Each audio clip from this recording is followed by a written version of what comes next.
Жив там жит. А як його звали чи Не фамілія? знаю, это я не в курсе дела, не знаю. А сам будинок такий? Простая хата така? Деревянная такая. Деревянная. Того, в общем, еврея была хата, а потом еще пристроили, Ага. и там была школа.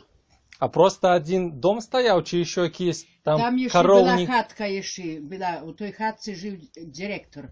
Это я помню, Верховодко Василий Маркович. Просто Один, такая один. обыкновенная хатка, старенькая была, и вон у ее и жил там. Ага. И рядом школа тая была возле его. А той такий пруд, это при еще тоді, до війни був? Сажалка называлась. Ну, Да, да. да, да, Да, до да, войны, да. до войны. А якісь ще побудови були? Там коровник у його, може?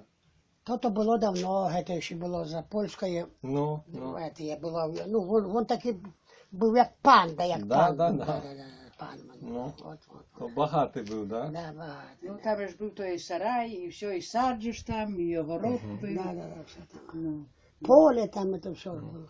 Плодовий сад, да? да, да, То да. яблоні? Яблони были там хорошие, там вообще такий огород хороший, земля хорошая была. А парк у його був? Там дуби якісь, ліпи? Там же ж что-то там, дуби были, чи липа, чи что-то там. Ну, там липа росла, потом возле сажалки, то и росли там разные всякие деревья. Да, да, да. Да, да.